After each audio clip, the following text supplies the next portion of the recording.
Hello everyone, we are Nordic Travel and we are starting our channel with a video about Peter&Paul Fortress. Peter&Paul Fortress is the oldest architectural monument of St. Petersburg. It was founded on May 27, 1703, and this day is considered the birthday of the city. By the way, it was originally called Fortress St. Petersburg, and that's how the city got its name. The plan of the fortress was developed by the Emperor Peter the Great himself. Good morning, everybody. I'm Katya. Hi, and we are here together with our channel Nordic Travel in the very center of St. Petersburg. And behind me, there is a first monument of St. Petersburg, Peter&Paul Fortress. And soon we will go inside, and I hope we will have a lovely day here, and we will try to show you the best of the fortress. Just look at the golden spire, how it is shiny on this sunny day, and we are so happy here that spring has finally came to St. Petersburg.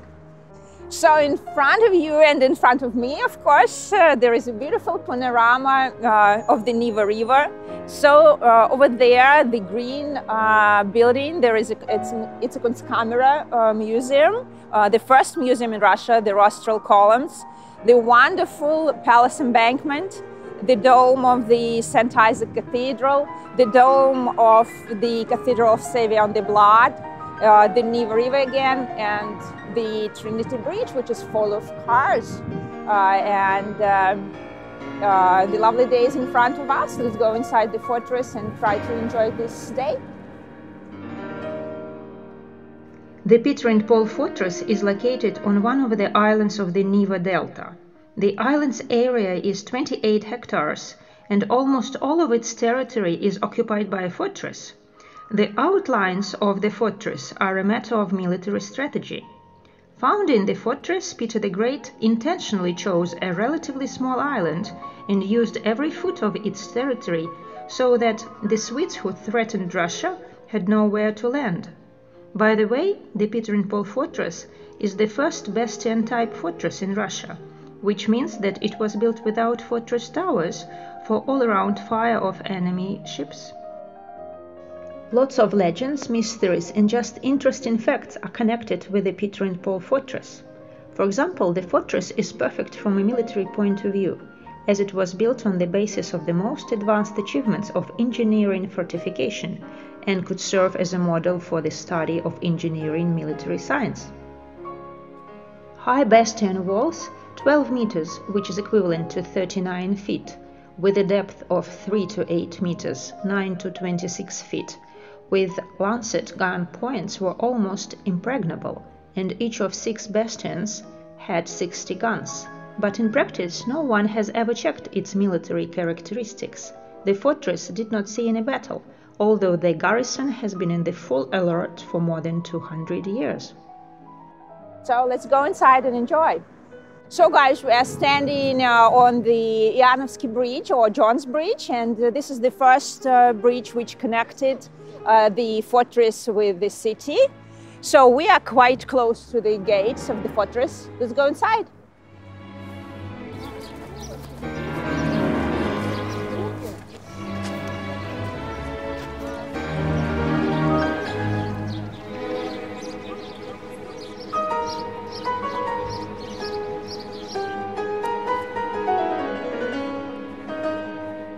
We are inside the fortress now, and behind me is Peter&Paul Cathedral, which Peter the Great ordered to build in 1712. And this is the first stone building of the new city.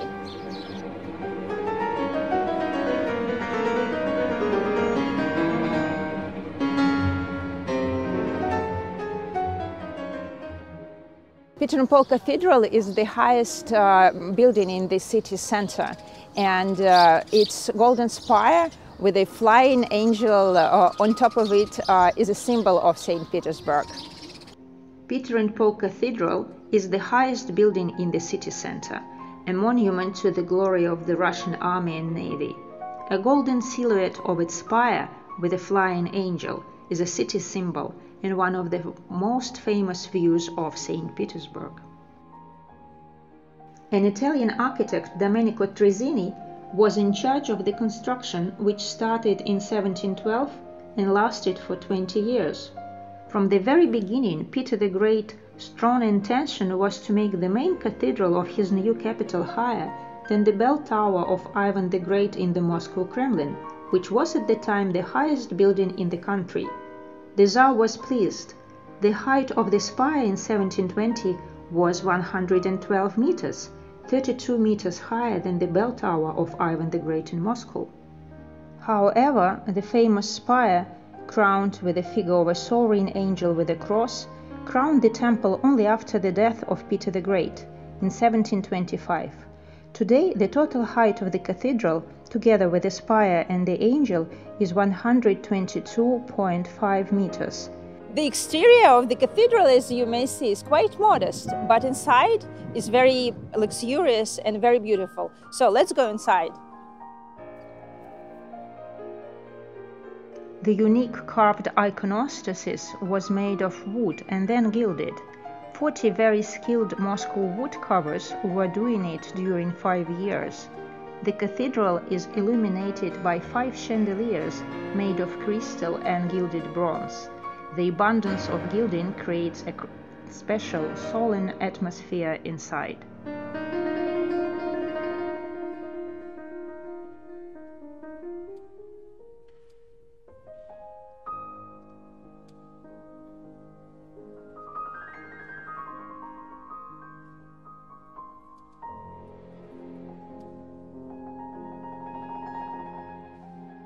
The purpose of the cathedral was also special.